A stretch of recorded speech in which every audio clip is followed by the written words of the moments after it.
Hello and welcome to some more Star Citizen. We've got some big updates today with ship combat and master modes, a load of updates to some ships that are going to be coming into the game and when they're going to be coming in. CIG recently did a quick Q&A with John Crew, vehicle director at CIG, as well as delving deeper into just massive changes to master modes. Master modes are kind of going away and, well, they're not really going away. They're phasing them into the operator modes to make it a bit more unified, and it does make sense. But let's jump into what John Crew, vehicle art director at CIG, had to say. Why did you nerf the Corsair? It was outperforming all other ships. It was like 40% of the kills in game were by that ship. They're still tweaking it, so they're going to get it into a good state for balance. The Genesis Starliner will be added to the game after 1.0. The Rock DS, that dual-seat mining vehicle, will be getting an encased cockpit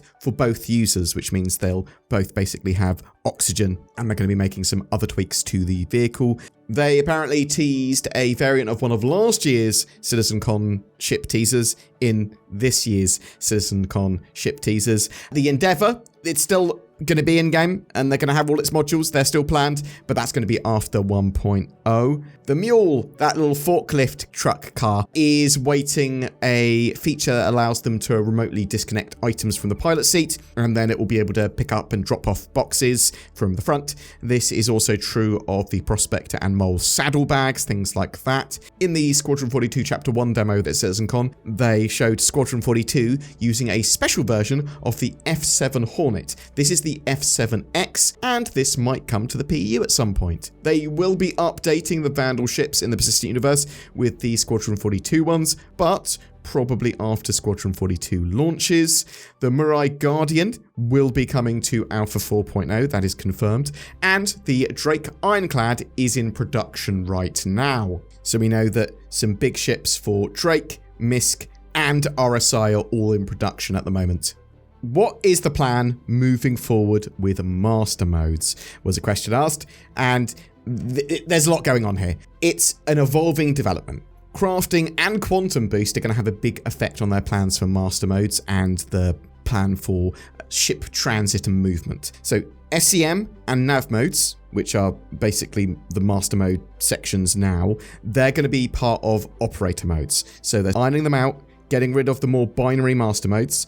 They are trying to have a more cohesive, unified speed across all modes for less restriction in mode switching, close to what SCM is now. So your sort of default in all the modes is going to kind of be SCM speed. They want players to get away from the nav mode cruising speed and more into using quantum boost and getting to the location they want to get to, and then using SCM speeds there for the most part. Quantum boost will be connecting flight speeds and quantum travel though. So you want to use quantum travel for vast distances. SCM is going to be used for like up to 20 kilometers or moving short range or using your like ship abilities and stuff. Above that, boost will allow you to move up to 1/10 of your quantum travel speed. Also, because of this sort of magic quantum traveling, you can stop without the inertia, and that's going to help you stop ramming stations and planets and all that sort of stuff when you come out of quantum or boost. It'll help you get to missions and areas more quickly, or at least sort of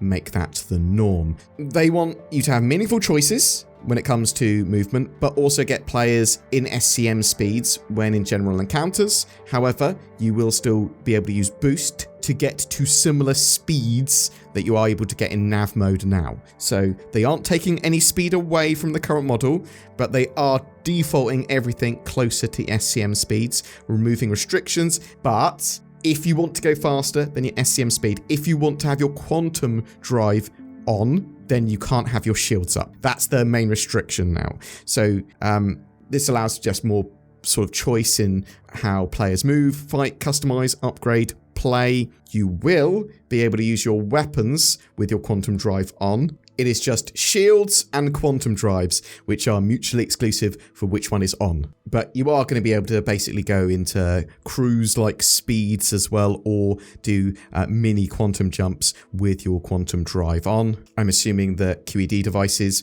prevent your a sort of quantum drive from actually being engaged at all. Maybe they can't actually turn on. We'll have to get a update from CIG about that, exactly how the interaction with that is now planned. But yeah, this update to master modes basically becoming part of operator modes and simplifying some aspects and unifying others. It's still going to be iterated on. It's still going to be evolving based on player feedback. And they're trying to sort of actively encourage players to use precision targeting, sub-component targeting, engineering, actually engaging in close combat dogfighting, and helping players to get to locations quicker without as much downtime. I feel that the idea here is to be much faster in traveling to destinations and quick hops to destinations, but a lot slower, or at least a bit slower, when you're actually at a location doing the thing you want to do or engaging in combat. Also, I think this is one of the reasons that they didn't show any player ship combat in Squadron 42. They just had you shooting the Vandal. They had all the sort of more cutscene-y bits and bobs. They haven't fully nailed this down yet, but they've got the vision and the idea from Chris and for what they want for Squadron 42, and they're trying to make that a reality with this evolution of master modes. They also talked a bit about crafting. So crafting is going to allow you to upgrade your ship and components. Combat at high speeds will kind of be available to players that have focused their upgrades and ship type for that. So interceptors, racers, that sort of stuff, but also tweaking and getting better thrusters and engines and power for that. Also, if you don't want to craft yourself and tweak your items yourself, you can just buy the upgrades and the upgraded ships even from other players or elsewhere in game. This is all stuff they're going to be working on implementing after 4.0. And obviously a lot of that is still relatively vague, but I think we'll see the start of this in 4.1 and iterated on from there. But it is taking all of the good bits of master modes, hopefully, and pushing towards something that is going to be a lot more enjoyable for a lot more people. We're going to have to wait and see if that's the case. Obviously, they're going to have to update us a lot more on that, and we'll know more once it's in our hands. They didn't really talk much about combat balance here beyond just the sort of general idea for master mode changes into operator modes. Anyway, I'm interested to know what you think. Are you excited for the evolutions there for ship traversal and master modes and stuff? Do you think this is a good idea, what they're talking about? Do you think it's crazy that it's taken this long for them to nail this sort of stuff down, or expected because the game's an alpha and now they're pushing towards 1.0, they need to nail this stuff down, and yeah, stuff's changed. Do you want it to be entirely different, or do you have some ideas for it? Also, you excited for some of these sort of ships like the Lumberyard Guardian or the F7X? I really love the Ironclad. I'm glad it's in production now. I'm genuinely excited for big RSI ships, Drake ships, and MISC ships being worked on. And just working little forklift trucks with the Mule getting updates hopefully pretty soon. That's cool. Though I don't think they gave us a ETA on the tech for remote disconnection of the boxes for saddlebags and the Mule. But hopefully that'll be soon. I'm really interested to know what you think though. Tell me in the comments below.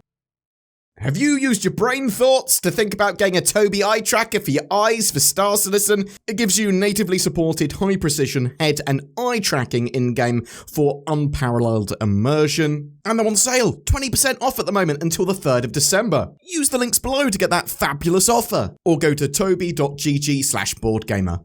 Welcome to the Intergalactic Nord Expo, where there's only one vehicle here, the vehicle for better internet security, accessibility, and privacy. I wish I could watch Netflix in Japan or Pyro or whatever. Boom! I can, and I'm so protected. It's not a concept. You can fly with nordvpn.com/BoredGamer today. And with NordVPN, you don't need any variants, but it is pay to win because you need to buy it or get a subscription and then you win. Use the links below to get massive discount.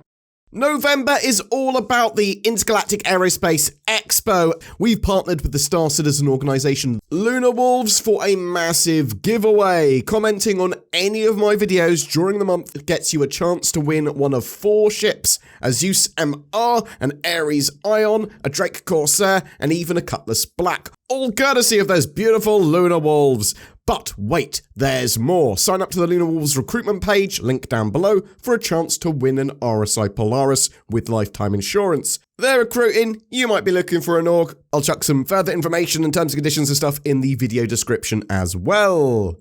Don't forget to click on the join button under my videos. That goes a long way to help support the channel. Thank you so much to you that have already done that. Zin and I play a load of games after work and stuff, and we want to chuck those up for people that have gone the extra mile to support us either on Patreon or via that join button. Just remember to like and subscribe as well. Comment, ask us some stuff. Thank you so much for everyone that supported the channel, whether it be for a day or for the last several years, a decade. Oh my God, we've been doing this for so long. Thank you so much for watching. I hope you have a great November and Intergalactic Aerospace Expo.